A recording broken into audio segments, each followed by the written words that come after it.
Bem-vindos, então, às palestras da Terceira Margem, novo ciclo de palestras de divulgação científica. O nosso convidado de hoje, professor Jefferson Picanso, ele é geólogo pela Universidade Federal do Paraná, tem mestrado e doutorado em Geociências pela Universidade de São Paulo, atualmente é professor do Instituto de Geociências da Unicamp, trabalha principalmente com os seguintes temas: cartografia geológica, geotécnica e história das ciências e das técnicas no Brasil. E hoje ele vem falar sobre tempo. É isso, professor? Por favor. Oi. Famoso alô som, né? Para testar. Bom, eu queria agradecer ao convite, né? A gente procura... As nossas inquietações muitas vezes não cabem nas linhas do Lattes aí. Mas... eu sou uma figura rara no meu departamento, tem a Silvia também, né, que agora está na educação, mas que eu sou um geólogo que se preocupa com o tempo. Em geral, a gente não se preocupa muito com essas coisas aqui. Mas são algumas inquietações que a gente tem, que a gente traz, que são importantes para a gente saber a origem de algumas coisas que a gente está fazendo hoje, né? Como é que a gente por que a gente está fazendo desse jeito e não do outro jeito? Então, compreender a maneira como a nossa carreira, né, surgiu tem um pouco a ver com isso. Então, quando a Laura me convidou, eu pensei assim, em trazer um tema, não sei se está bom, se eu falo baixo e com o microfone eu acabo ficando mais baixo ainda, né? Então, são algumas discussões que a gente procura ter sobre essa questão do tempo geológico, que a gente acha que o tempo de milhões e bilhões de anos foi uma grande conquista, né, que ele esteve na base do surgimento da moderna geologia, da moderna biologia, né, e ele muda muito a maneira da gente pensar. Então, é um pouquinho isso o que eu gostaria de apresentar com esse tema, né? Como é que a gente conquistou o passado. A gente hoje pode ir ao passado na Terra, né, até 4,5 bilhões de anos, e saber o que aconteceu nesse passado, mais ou menos, né? E como a gente ia até esse passado mudou a maneira da gente ver o nosso futuro, né? Então, existem hoje preocupações que a gente não tinha há cerca de 200, 300 anos atrás, né? Então, são preocupações novas, algumas nem tão novas, mas a gente sempre tem essa preocupação e sempre tem essa questão assim de como é que a gente, onde é que a gente está e para onde é que a gente vai, né? Que é a pergunta fundamental aí da vida. Bom, então o que eu vou falar é basicamente isso, como é que nasceu o conceito de tempo geológico, né? O tempo geológico ele vai surgir mais ou menos ali no século XVIII, que é também quando a gente tem a moderna conceituação de tempo. Esse tempo que a gente imagina hoje, em termos de séculos, em termos de... Não que não existissem séculos antes, mas a partir da enciclopedia, etc., a maneira da gente contar o tempo ela é muito próxima daquela que a gente vê hoje. A maneira de... nós do século XVIII, nós somos os iluminados. Nós do século XIX somos os tais. Nós do século XX... Até então não existia essa preocupação, né? Então... Vamos também ver como ele mudou a nossa maneira de enxergar o tempo, né? Como é que a gente consegue enxergar as mudanças da nossa vida, as mudanças da natureza e tudo isso mais. E apresentar rapidamente algumas discussões que são travadas hoje em cima desse conceito, tá? Bom, eu vou começar com o James Ussher, né? Não sei se vocês já conhecem, já ouviram falar. O James Ussher, ele é aquele autor que escreveu o Annales Vetera Testamendi, etc., e que nesse livro ele procura ele procura calcular a idade da Terra. E ele procura calcular a idade da Terra através do conhecimento que ele achava que era o conhecimento válido, né? Ele e as pessoas da sociedade onde ele vivia, né? Então ele fez os cálculos dele, e para fazer esses cálculos foi complicado, Porque como é que você vai pegar as datas da Bíblia com as datas da história e juntar tudo isso? Era complicado fazer isso. O Ussher, ele acha um ponto comum. Esse ponto comum é a morte do rei Nabucodonosor na Babilônia, no ano 532. E a partir daí, desse momento da morte de Nabucodonosor, ele vai lá para o Velho Testamento e ele começa a calcular os anos anteriores, e aí ele chega, né, naquela famosa afirmação dele que o mundo foi criado no dia 23 de outubro do ano 4004 a.C., ele até botou a hora, né, às 9 horas da manhã, etc, etc. Então, muitas vezes a gente dá risada disso. Eu já vi livros e livros. O pessoal achava que a Terra nasceu, não sei o quê. Só que a gente parte de uma forma de pensar hoje, tipo assim, vamos procurar respeitar o James Ussher dentro da realidade dele. Dentro dessa realidade dele, era muito possível você pensar dessa maneira. E foi muito importante porque nós estamos no contexto da revolução, da implantação da reforma protestante. E com a reforma protestante, as pessoas tinham começaram a construir maneiras diferentes de pensar o tempo, né? Então foram procurar, em vez de procurar saber o que a igreja estava falando, o que o padre estava falando, você tinha a Bíblia, e a Bíblia é traduzida na sua língua local. Então você diretamente ir na Bíblia e perguntar o que você queria. Você podia fazer a sua interpretação, né? E começou a ter muita dúvida em como incorporar a Bíblia com as questões da natureza. Então, os cronologistas bíblicos, dos quais o Ussher foi, assim, talvez o mais importante, né, eles procuraram fazer isso. E ao fazer isso, ele deu uma cronologia que foi uma cronologia muito aceita, né? Até meados aí do século XVIII, essa cronologia dele foi sem contestação. Por quê? Porque era a maneira das pessoas imaginarem e pensarem a natureza, a maneira como as coisas ao redor delas foram criadas, foram feitas, etc. Bom, como é que aí, século XVI, século XVII, como é que as pessoas entendiam a questão dos fósseis? E quando eu falo dos fósseis, eu estou dizendo para vocês que são duas questões que vão ser importantes para a gente entender essa questão do tempo. Uma é a questão da origem dos fósseis e outra é a questão do dilúvio, que está lá na Bíblia, né? Então, o que a gente entendia por fóssil? Por fóssil, se você for pegar um livro escrito lá em 1500, fóssil é qualquer coisa que é escavada da terra. Eles não iam entender fóssil. Não, fóssil é tudo. Qualquer pedra, qualquer terra, qualquer areia, tudo isso é fóssil, porque você escava da terra, né? Esse é o conceito primitivo de fóssil. Então, tudo era fóssil.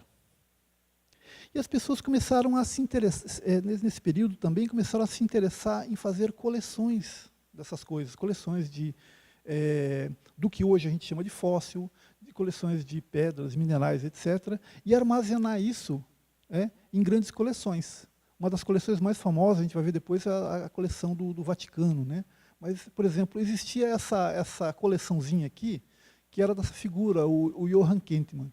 Então, uma arca de coisas fósseis, né? Arca Rerum Fossilium do Johann Kentmann.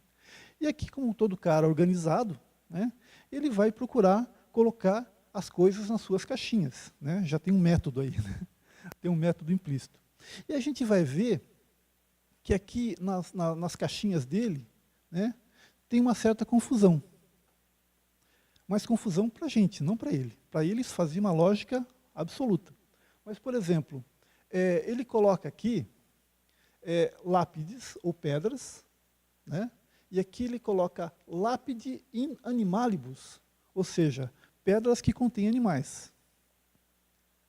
Aqui ele coloca gemas, por exemplo, prata, areias, piritas, etc. E aqui ele coloca, olha aqui, ó, linha in saxa corporata, ou seja, madeira incorporada na rocha. Ou seja, para ele, um animal incorporado na rocha é diferente de uma madeira incorporada na rocha. E aí vai, aqui tem marina vária, deve ser conchas, alguma coisa assim. Então, para ele, era somente uma coisa a mais, né? Não tinha esse sentido de fóssil que a gente tem hoje. Bom, a partir daí de 1660, essa questão sobre os fósseis, ela começou a ficar, começou a incomodar. As pessoas começaram a juntar muitos dados e juntar muitas coleções e juntar muitas coisas, começaram a se perguntar como é que essas coisas foram feitas. E existiam duas explicações básicas sobre isso. Então, esse senhor aqui, o Robert Plot, ele era supervisor de um importante museu na Inglaterra, né? E ele vai escrever esse textinho aqui, onde ele coloca essas questões. Olha, as pedras que têm forma de concha, né, elas são lápides sui generis, ou seja, são pedras fora do comum, né, produzidas por uma virtude plástica qualquer, latente na terra ou na cavidade onde são encontradas. Ou seja, ele estava dizendo que os fósseis podem ser produzidos dentro da terra, né?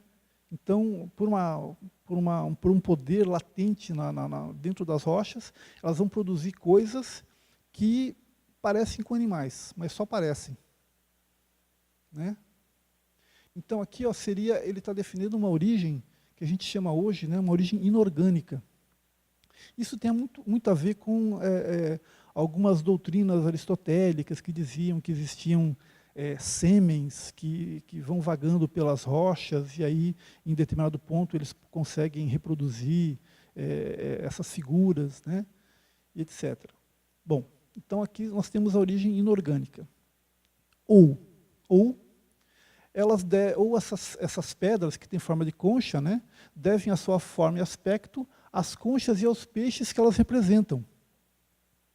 Ou seja, tem uma origem orgânica. Ou foram transportados para os locais onde elas estão hoje por um dilúvio, por um terremoto ou outras causas. Essa que era a questão. E a posição do Robert Plot, nessa discussão, ele defendia que a origem mais provável, né, era a origem inorgânica. E era muito mais fácil a gente entender a origem inorgânica do que a origem orgânica, né? Hoje a gente pensa, não, orgânico, vamos torcer para a origem orgânica. Não, naquela época a origem inorgânica era muito mais consistente, ela respondia aos fenômenos, né? Bom, então era essa história aqui. Bom, os fósseis são pedras e objetos naturais mais estranhos do que outros. Ou seja, são apenas alguma forma que está lá dentro das pedras. Então, ela somente é uma mera curiosidade, né? É uma coisa que você olha, que bonitinho isso aqui, eu vou colocar em cima da minha mesa aqui, porque ela é bonitinha, né? Então, é somente uma curiosidade, é uma coisa que serve para ser observada. Isso é o que, mais ou menos, a gente entende da hipótese de uma origem inorgânica. Ou então, os fósseis, eles são originados de seres que estão morrendo, se depositando e sendo cobertos por areia, por terra, não sei o quê, e virando fósseis. Nesse caso, os fósseis seriam documentos ou vestígios de um passado, né? Eles são sinais de processos e eles são lidos. Qual é a consequência disso?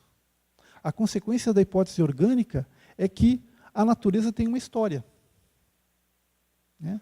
A natureza pode ser lida e pode ser lida no grande livro da natureza, né, como se diria naquela época.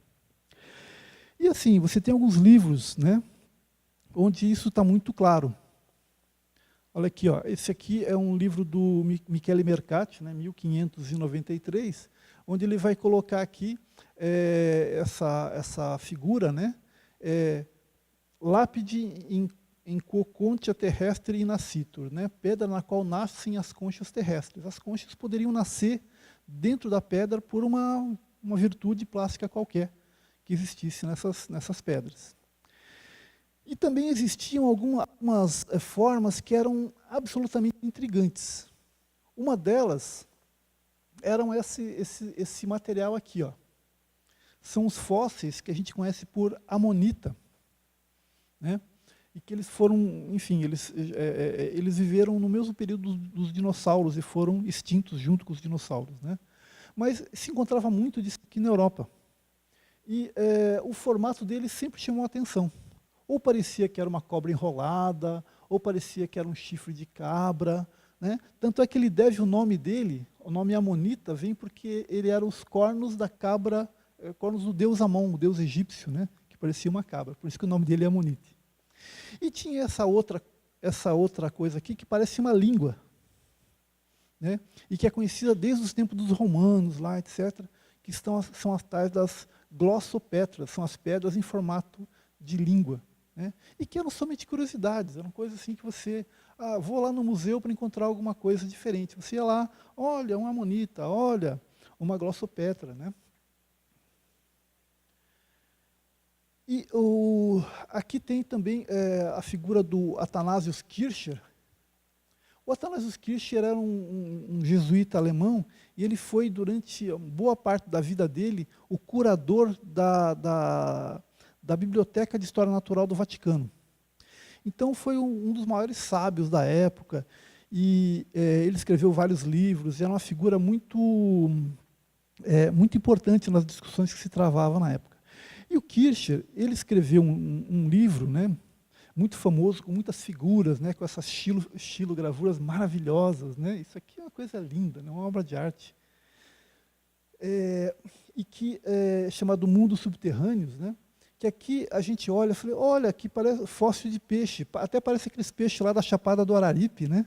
Que a gente tem bastante aqui, né? Olha aqui, ó. Mas olha como é que está a legenda lá, ó. São as pedras, né, que exprimem figuras de peixe. Para o Kircher, isso aqui não era uma prova que isso aqui era um peixe que foi soterrado, que foi não sei o quê. Era uma pedra que parecia um peixe. Tem umas pedras na biblioteca do Kircher que ele olhou assim, nossa, essa pedra aqui parece uma coruja. Ele colocou lá em cima, que bacana, que legal. Tem aquelas pedras que formam, olha, aquela pedra forma a figura do Cristo, né? Então, era esse tipo de curiosidade, era somente uma curiosidade, somente eles chamavam isso de lusus naturae, né? Ou seja, uma diversão da natureza, né? Era somente isso. Mas então, as pessoas que começavam a olhar para essas pedras e começavam a ver que elas poderiam representar outra coisa que não fosse essa brincadeira da natureza. Um deles era o Agostinho Tilla, né? Era um pintor siciliano que ele escreveu um livro, né? Que essa figura é uma ilustração do livro dele, né?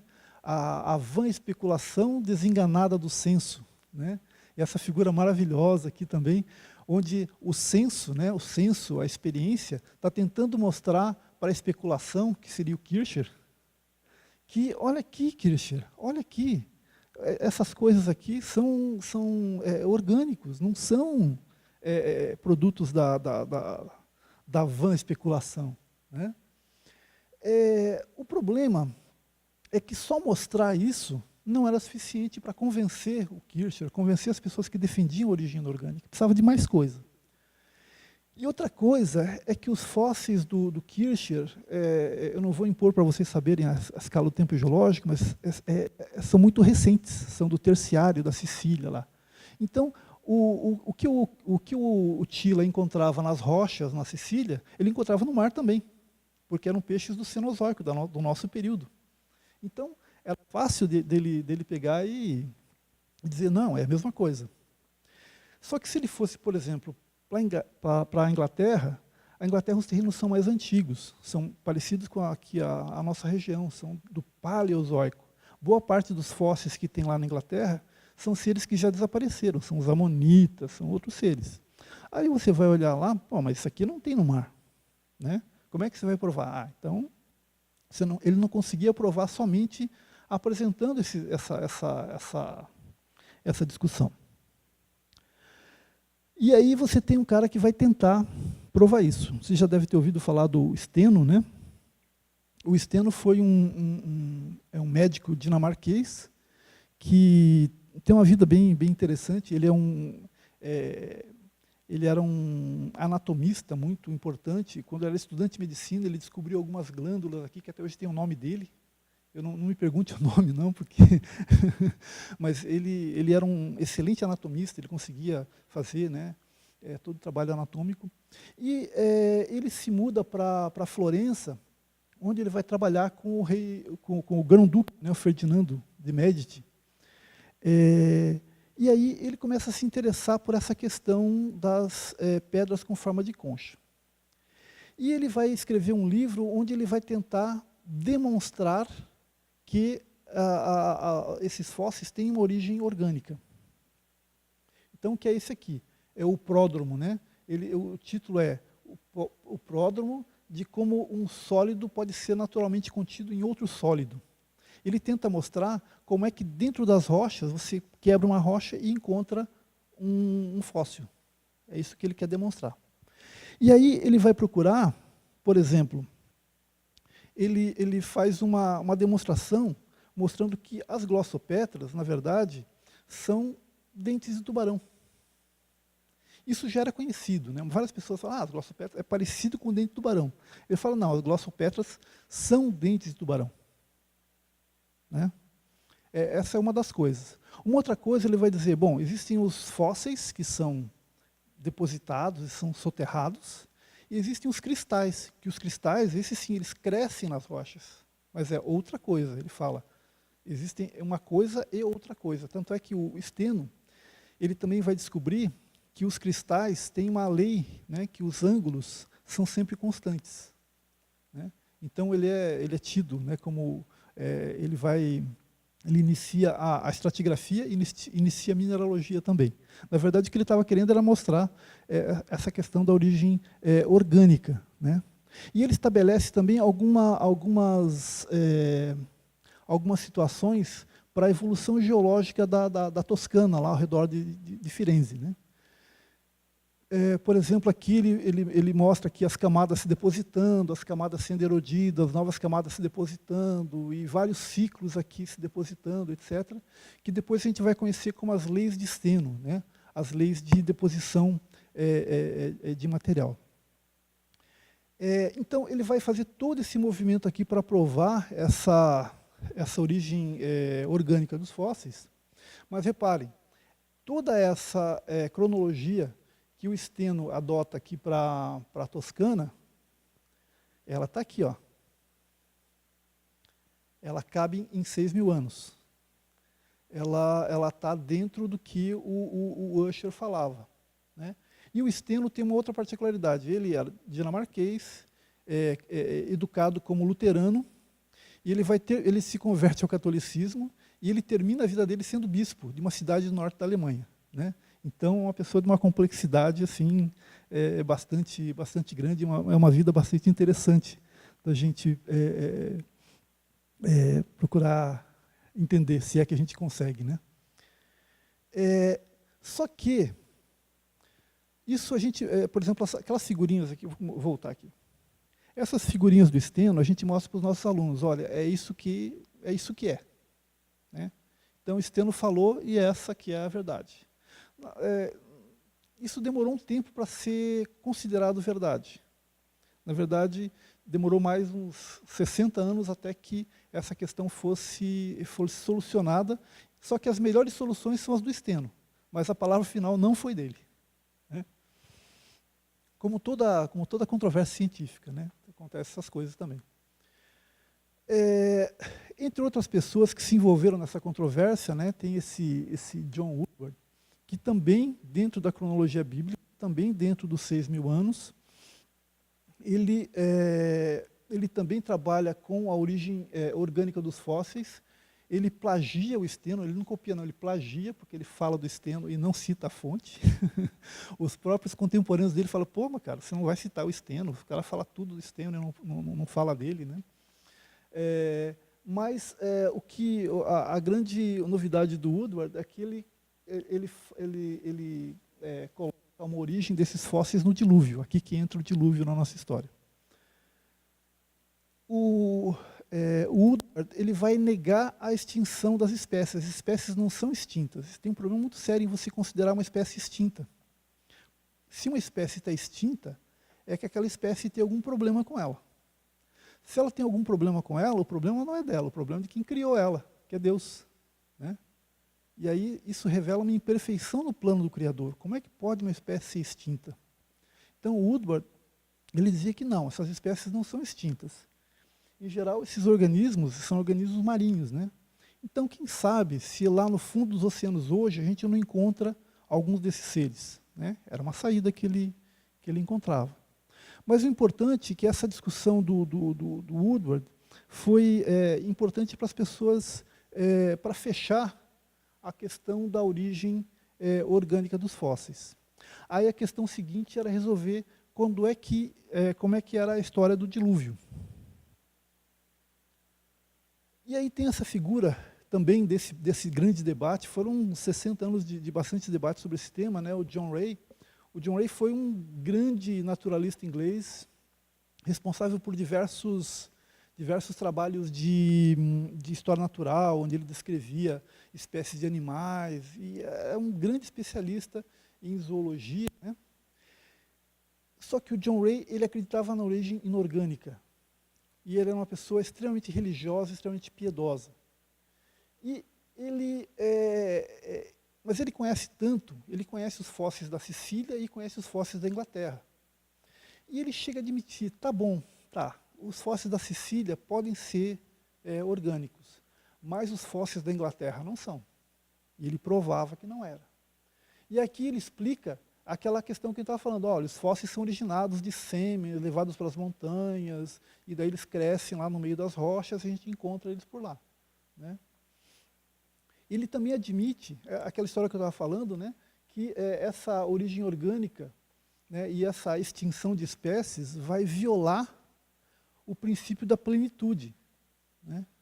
É uma coisa muito séria. E outra coisa que ele vai advertir é que, olha, se vocês admitirem a origem orgânica, admitir que existem espécies extintas e tudo isso, a gente vai acabar tendo que admitir que o tempo da natureza é maior que o tempo humano. E aí ficou a questão. Ele morre sem resolver essa questão, mas as questões dele são extremamente importantes, extremamente bem colocadas, né? Apesar dele defender e tentar defender de diversas formas essa história da origem orgânica, ele tem dúvidas e ele considera muito as evidências que estão pesando aí. E essa aqui é uma figura de um livro, né, do comecinho do século XVIII já, onde essa questão do dilúvio com os fósseis está presente. Então aqui você tem a Arca de Noé, né? Não sei se as águas estão subindo ou estão descendo aqui, ó, mas aqui tem várias espécies de animais fósseis aqui.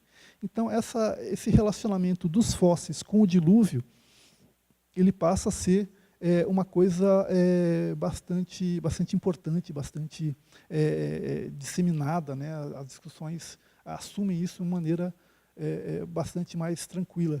Ou seja, a questão da origem orgânica ela estava prevalecendo sobre a questão da origem inorgânica. E agora a questão era toda a história do dilúvio, né? Chegamos aqui à metade do século XVIII e a gente tem o Conde de Buffon. Ele vai fazer uma espécie de uma síntese do que a gente conhecia sobre a natureza até então, né? E ele vai começar a perceber que o dilúvio não explica as coisas, né? O dilúvio não consegue explicar e ele começa ele escreve, né, esse livro chamado As Épocas da Natureza, na qual ele fala de 7 épocas, né, quase como imitando aos 7 dias da criação, mas no qual ele admite que o tempo pode ser um tempo mais longo que a narrativa bíblica. Ele faz uns experimentos, né? Por exemplo, com o derretimento do ferro e tudo isso, ele faz alguns cálculos. E ele publica lá, nas épocas da natureza, os cálculos dele dão uma idade para a Terra, né?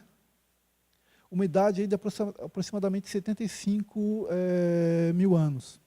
Mas quando o pessoal foi ver depois, trabalhar com as contas que ele fez, as contas que ele fez chegou em números de 3 milhões, só que ele não publicou. Não foi bobo. Mas quando chega aqui, a gente já tem uma noção que o tempo da natureza é maior que o tempo da história humana. Só que a gente não sabe o quanto, né? Aí, final do século XVIII, comecinho do século XIX, é aqui que surge a moderna geologia. Seria a geologia com a qual a gente se reconhece, né? Então, o James Hutton, né, que era um geólogo escocês, ele estabeleceu alguns fundamentos que têm validade até hoje sobre os ciclos da Terra, etc. O Abraham Werner também estabeleceu algumas coisas que também a gente usa. O Werner foi professor de José Bonifácio, ele era professor em Freiberg, né? Ele era professor de José Bonifácio, era um professor bastante influente, etc., né? Esses dois aqui são como que dois fundadores da moderna geologia. Por esse tempo, já se começa a perceber que não só os fósseis contam uma história, mas que você pode usar os fósseis para entender as diferentes camadas. Então surge na Inglaterra, surge na França, mais ou menos ao mesmo tempo, grandes mapas geológicos baseados, separando as camadas pelo conteúdo fossilífero delas, né? Então a gente consegue já mapear essa natureza e consegue cartograficamente resolver essas grandes unidades de terreno, né, com base no conteúdo fossilífero. Então a gente sabia o que era mais... então aqui a gente começa a construir o que seria a nossa coluna estratigráfica, né, começa a contar uma história geológica das coisas. Por volta de 1830, né, o Roderick Murchison, ele vai trabalhar aqui no País de Gales e ele vai perceber que aqui, ó, essa região do País de Gales, ela tem um tipo de fóssil muito característico, né, e que ele vai separar essas unidades, como um sistema de rochas que ele chama, né, ele dá o nome de Siluriano. Ele dá um nome em homenagem a uma tribo celta que vivia aqui antes dos romanos, né? E ele estabelece o que seria o primeiro período geológico que a gente conhece. Então, o Siluriano ele pode ser replicado em qualquer lugar do mundo que tenha essa idade, que os fósseis vão ser praticamente os mesmos. E tanto é que depois o Murchison vai ser coroado o rei da Silúria, né? Esse país. E aí começa depois que o Murchison descobre essa possibilidade, há uma corrida para você definir os diferentes períodos geológicos, aquela coluna estratigráfica que a gente conhece. Qual que é a vantagem dessa brincadeira? Existiam algumas camadas aqui, ó, que eram definidas, tinham o nome de carbonífero, porque elas tinham camadas de carvão, que onde você descobrisse camadas dessa idade no mundo, você tinha a possibilidade de ter carvão. Com isso, os serviços geológicos, que começam a ser montados em todos os países nessa época, começam a se alertar, temos que descobrir onde é que estão essas unidades.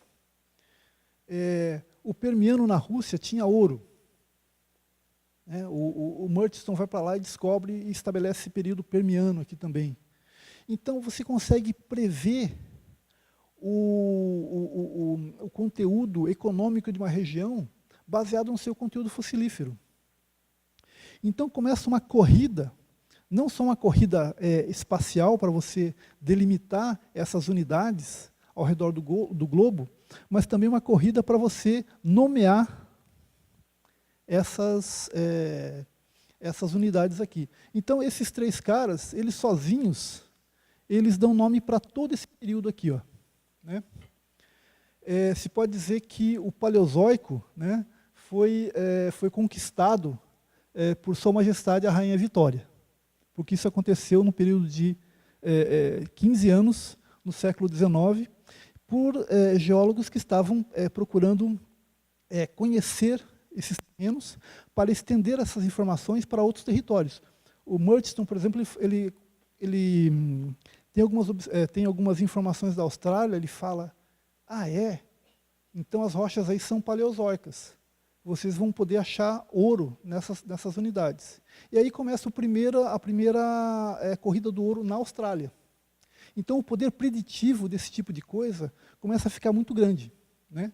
E essa conceituação aqui, ela começa a se tornar bastante importante, e você vai criando serviços geológicos por todo mundo para identificar essas unidades, porque elas têm uma vantagem econômica bastante grande. Só que, reparem bem, que a gente só consegue datar onde a gente tem fóssil, onde a vida é visível. Faneros, visível, zoico, vida. Onde tem fóssil, você consegue datar. Onde não tem fóssil, você não consegue datar. E somente uma pequena parte da Terra é composta por terrenos dessa idade aqui. Os outros 7/8 do planeta são compostos por unidades mais velhas, o Brasil inclusive, né? Então, a idade da Terra é uma coisa que permaneceu ainda bastante difícil da gente conseguir entender. Por exemplo, o Darwin, ele pensava que para a teoria da evolução ter algum sucesso, né, para toda aquela árvore da vida que ele estava vendo lá, que estava se formando, tivesse algum sucesso, você precisava pelo menos de 400, 500, 600 milhões de anos para você desenvolver tudo aquilo. E aqui que entra o grande inimigo da geologia e da biologia no século XIX, né, o Lord Kelvin. O Lord Kelvin ele vai estabelecer uma série de cálculos baseados na termodinâmica que ele tinha criado, né, e que ele considera que a Terra vai se resfriando por condução térmica. Ele faz esses cálculos e chega em idades muito mais baixas que as idades que o Darwin tinha proposto. Aqui em 1897, ele chega a dizer que o calor do Sol era tão forte no início que a Terra só teria condições de ter vida nos últimos 20 milhões de anos. E com isso, as teorias da evolução, elas passam por um choque terrível. Como é que eles vão combater Lord Kelvin e toda a matemática, né, toda a termodinâmica que estava envolvida com os cálculos dele? Não tinha como. Darwin vai morrer extremamente aborrecido com isso, né? E quase todos os evolucionistas darwinianos vão ficar contra a parede o tempo todo, porque não tem como você entender um tempo mais longo que isso. E um tempo mais longo que isso não há evolução. Então, essa é uma discussão que percorre aí toda a segunda metade do século XIX sem uma solução. A solução, ela só vem com a radioatividade, né? E a partir do momento que se conhece os processos de decaimento radioativo, você tem então a geocronologia. E aqui você consegue datar rochas e minerais que não têm fósseis. E, por exemplo, alguns nomes, né, de pessoas que começaram a iniciar esse trabalho, Arthur Holmes, o Soddy, etc., né, e que vão começar a ter um rápido avanço aqui ao longo do século XX, vão estabelecer uma cronologia agora, em vez de ser uma cronologia relativa, vão estabelecer uma cronologia absoluta, né? Chegando até em 1950, não botei aqui, em 53, né, o Clare Patterson, ele vai conseguir, é o cara que consegue determinar, então, a idade da Terra pelo método urânio-chumbo, né, de 4,56 anos. Então, aqui a gente consegue, finalmente, ter uma ideia do quão profundo é esse tempo e o quão pequeno que é o tempo histórico.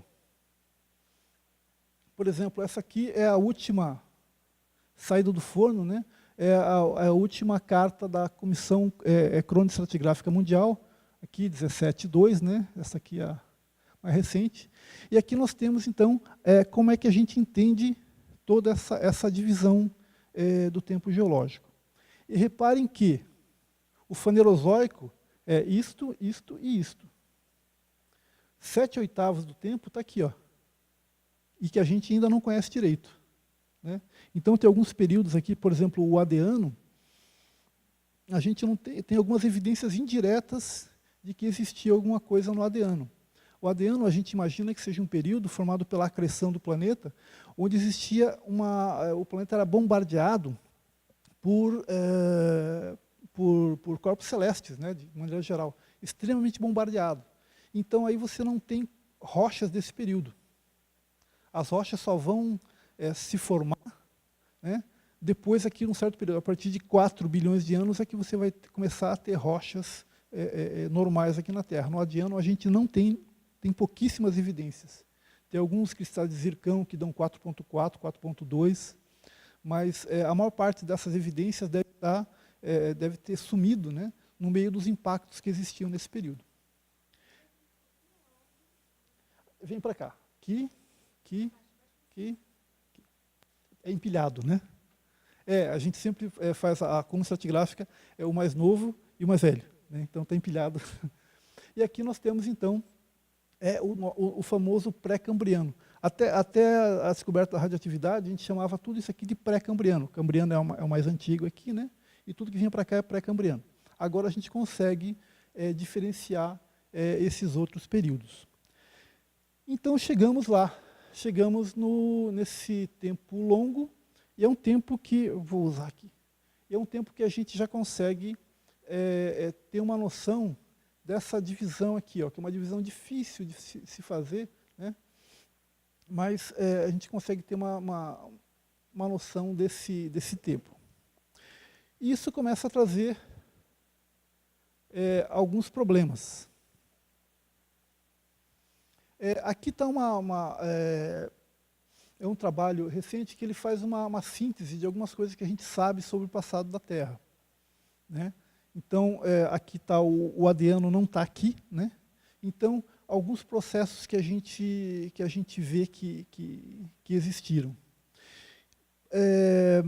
Para começar, existe aqui a quantidade de CO2 na atmosfera e o quanto que ela varia, né? O que se descobriu é que existe uma relação entre a formação desse CO2 na atmosfera e os períodos geológicos. Por exemplo, aqui, nesse período, você tem a atmosfera tem uma grande quantidade de CO2, então o efeito estufa nessa atmosfera é bem grande, né?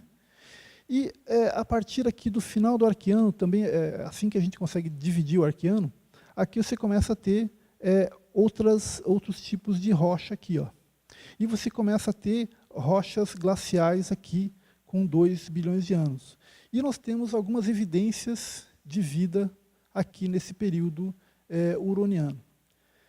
E nós vamos ter um período entre 2.3 e 1.8, que é esse período aqui, ó, que é o período do grande evento de oxigenação do planeta. Durante esse período, a nossa atmosfera, que é uma atmosfera redutora, ela passa para uma atmosfera oxidante, né?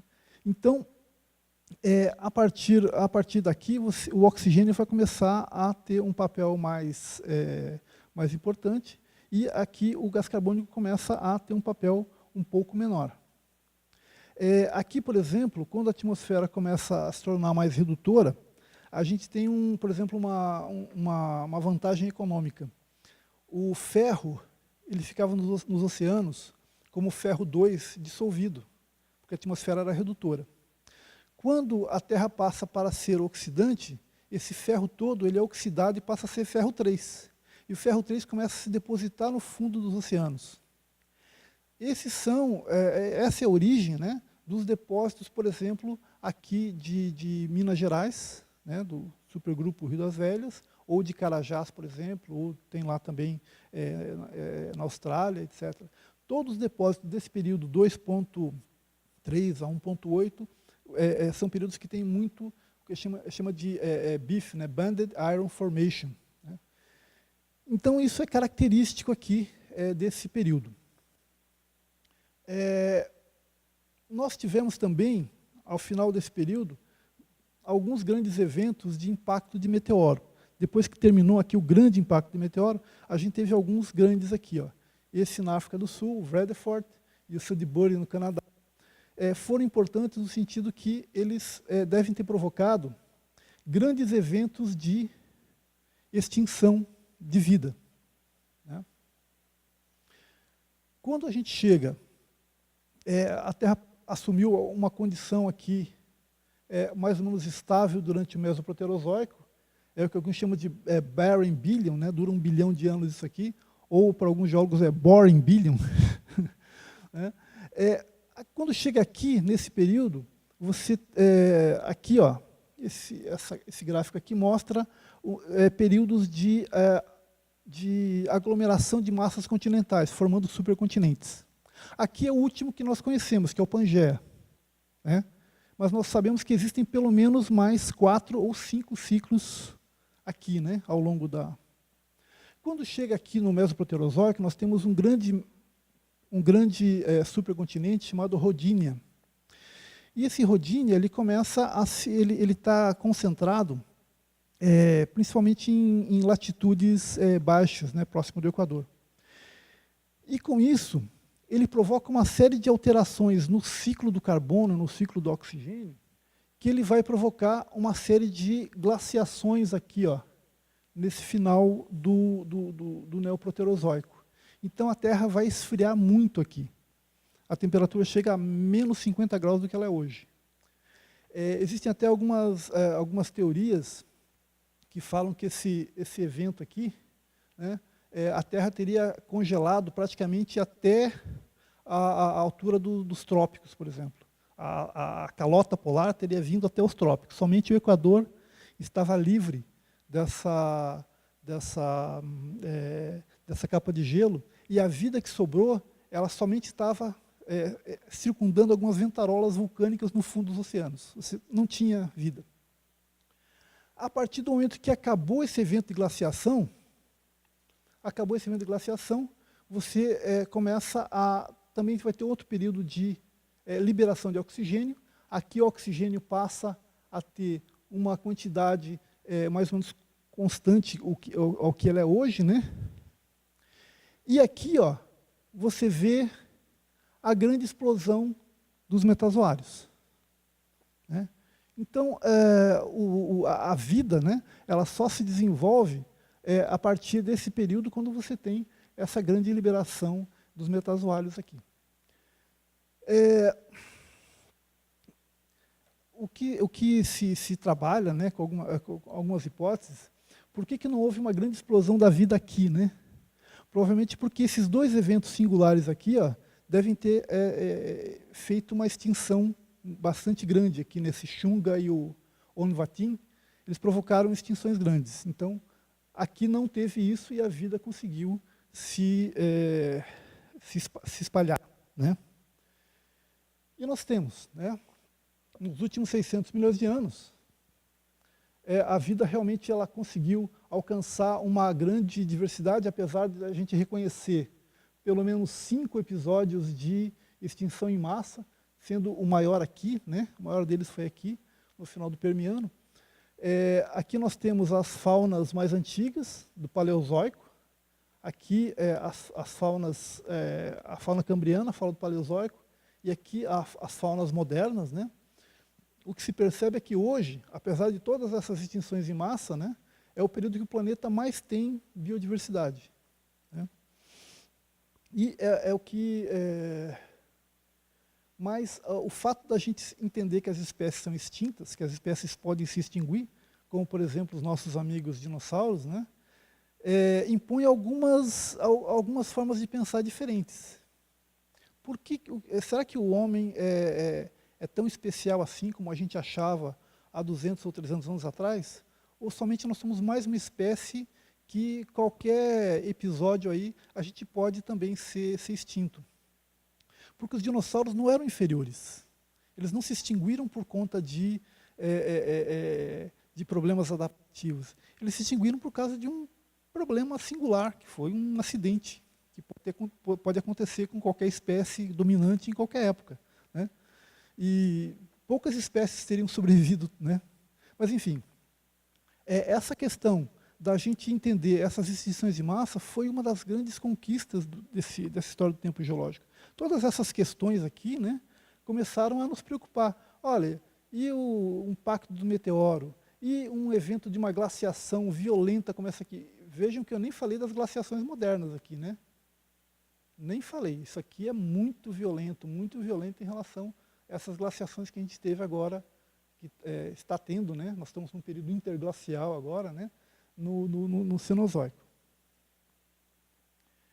E existe toda essa discussão, né, sobre a mudança de clima.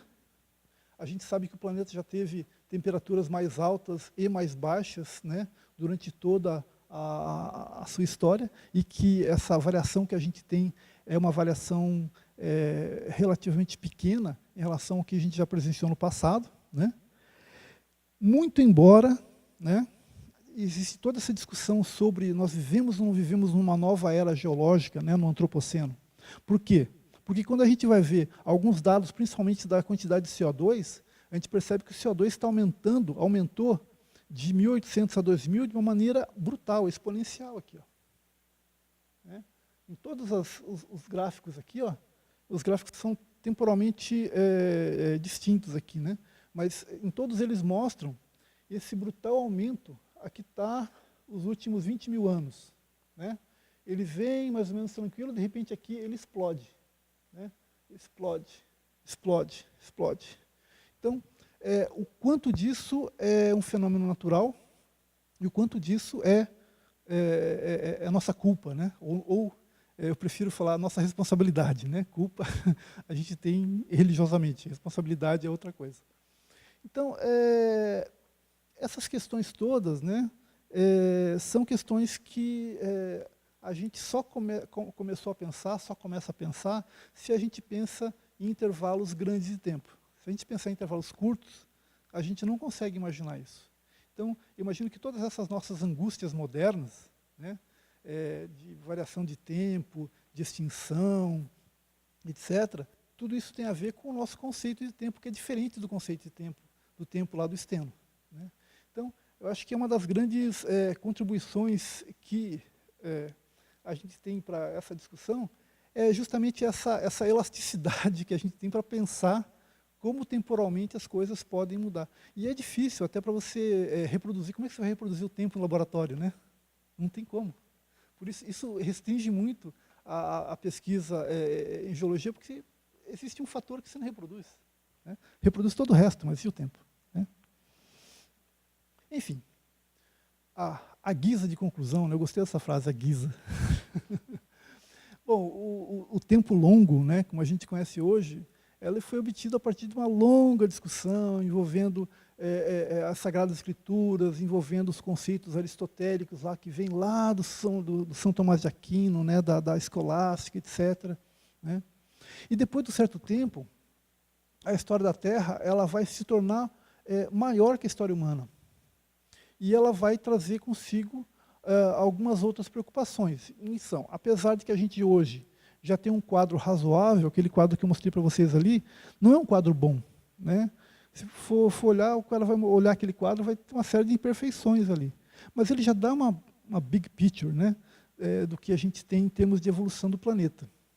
A gente já pode botar uma história antiga, uma história média e uma história recente do planeta numa escala, né, de 4 bilhões de anos, que não é pouco. Mas isso estabelece novas preocupações. Por exemplo, um evento singular, né? Um meteoro que cai, ou um vulcão que explode não sei aonde, né? E aí você tem ele joga CO2 para a atmosfera e você vai ter a baixa temperatura. O Pinatubo, por exemplo, né, que eu sempre gosto de... Pinatubo teve a erupção dele em 92. Só a erupção do Pinatubo abaixou a temperatura no ano seguinte em 1 grau. Né? Então, Se você tivesse vários pinatubos, você poderia levar essa temperatura ainda mais baixa, né? Então, existe uma série de coisas relacionadas com esses eventos singulares ligados com o vulcanismo, etc., que, né, a gente sempre tem que pensar. A questão das extinções em massa, que eu não falei ali quando eu falei das extinções em massa das 5, né? Os biólogos estão falando na sexta, que é a extinção em massa antrópica, né? Então, acho que tem na Nature, o trabalho que eu peguei ali. Então, você vai comparar o número de espécies que desapareceram nos últimos 200 anos, é absurdamente grande em relação ao que você vai pegar naquele estudo lá, quando você vê mais antigo no tempo, né? Bom, uma semelhança. A gente, como humanos que somos, né, a gente continua preocupado com o final apocalíptico, né? Se antes era um final apocalíptico de forma religiosa, agora é um final apocalíptico laico. Mas a gente continua, né? E a grande pergunta, né, quando a gente olha para esse quadro, né, será que um dia a piadinha que a tartaruga se encontra com o tubarão lá no meio do oceano daqui a uns milhões de anos, né? E estão conversando ali, mas aqueles macaquinhos que estavam aqui, né? Não tenho visto não, Ah, então tá, tchau, vão embora, cada um para o seu lado, vão continuar sobrevivendo, né? Os tardígrados vão continuar sobrevivendo, mas nada garante que a gente vai continuar, né? Essa é uma das conclusões assim que a gente mais fica, puxa, e agora, né? Que é a grande pergunta, né? Então tá, gente, seria isso. Obrigado.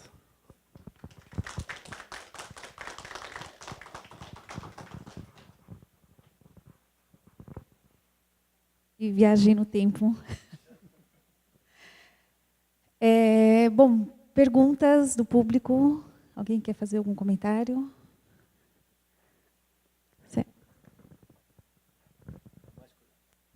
Está funcionando? É mais curiosidade. Eu estava fuçando na internet por algum outro motivo e achei uma revista, na verdade, que o pessoal continua computando o tempo via Bíblia.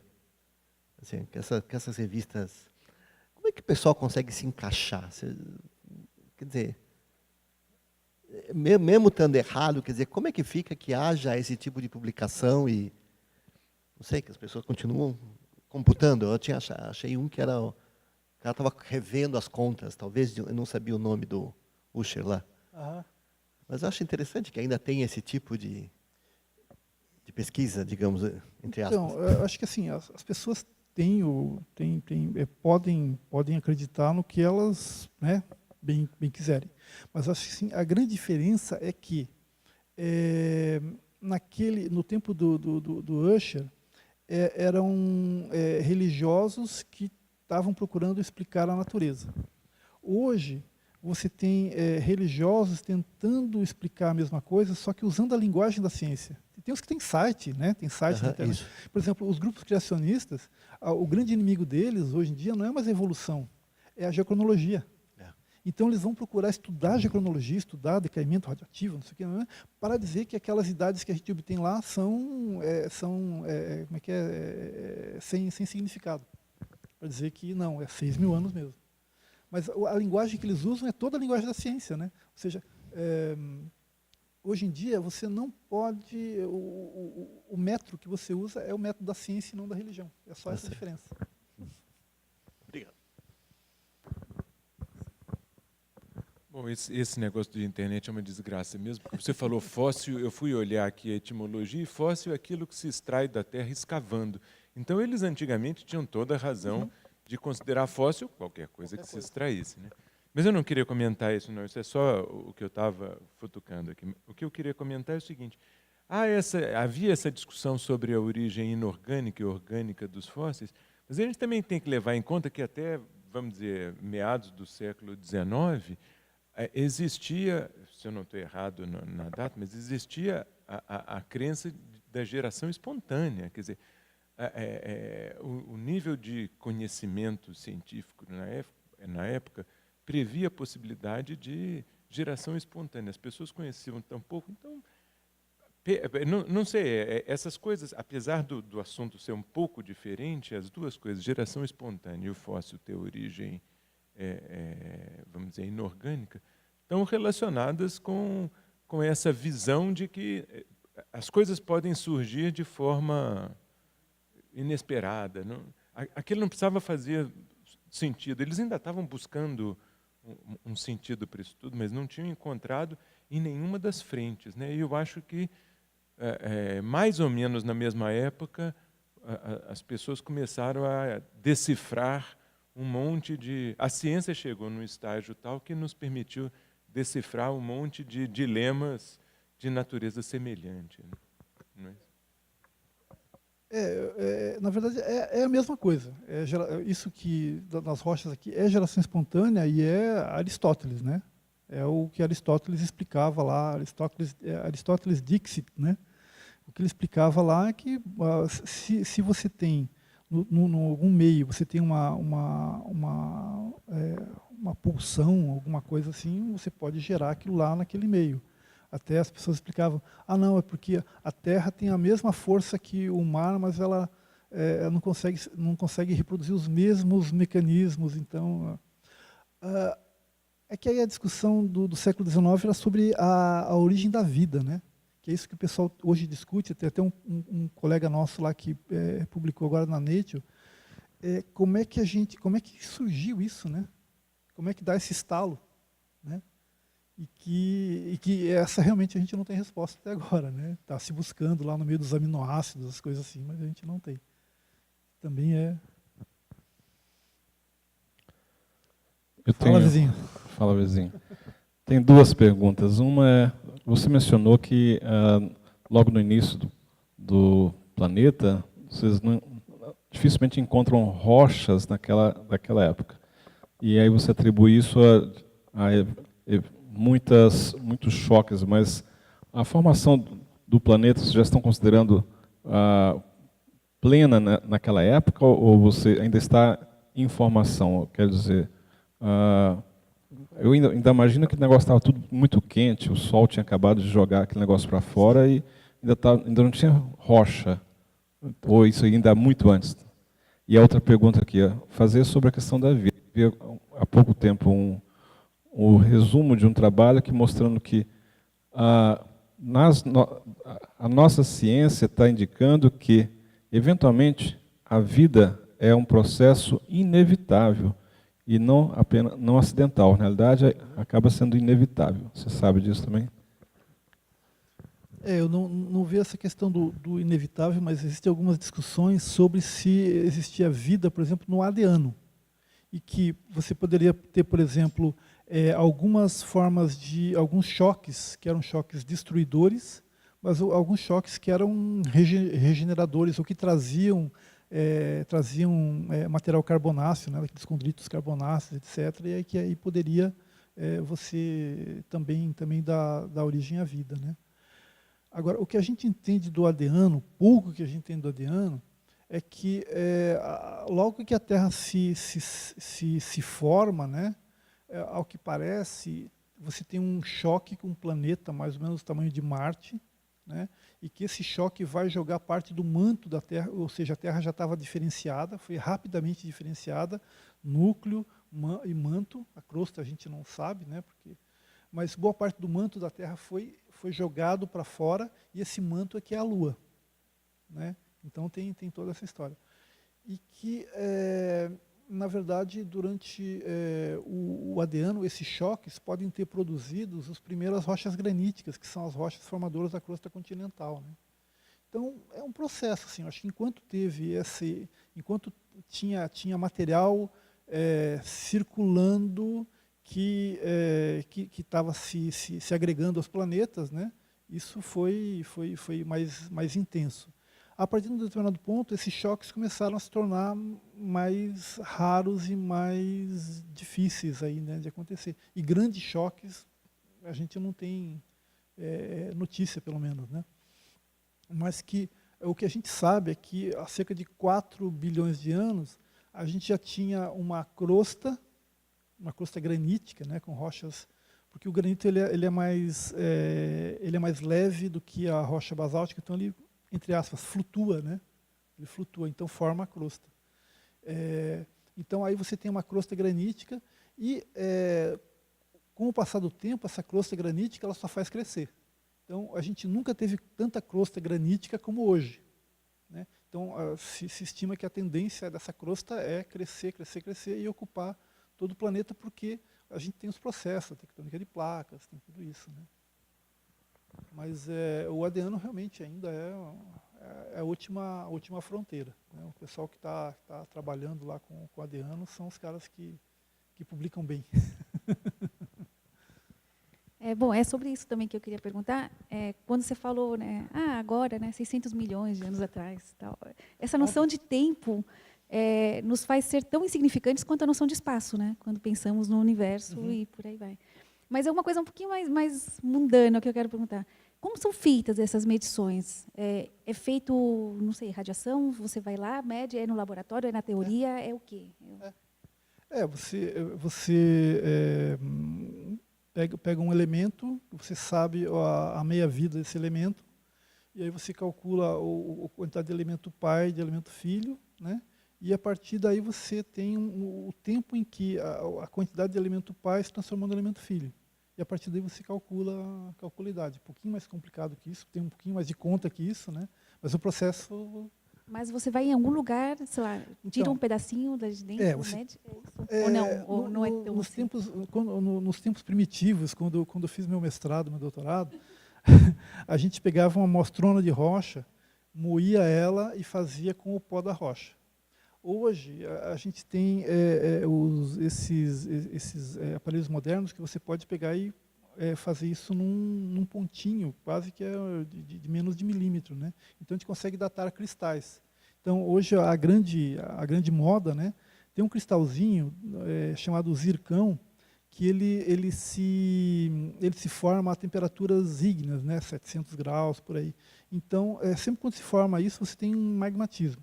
Então, você procura o zircão daquela rocha, você desmonta a rocha, separa o zircão geralmente é 0,5% da rocha, pega bastante rocha, e aí você pega e dá uns tiros, né, no zircão, e aí você calcula a quantidade de urânio, que é o elemento pai, e do chumbo, que é o elemento filho, e aí você calcula a idade de formação daquela rocha.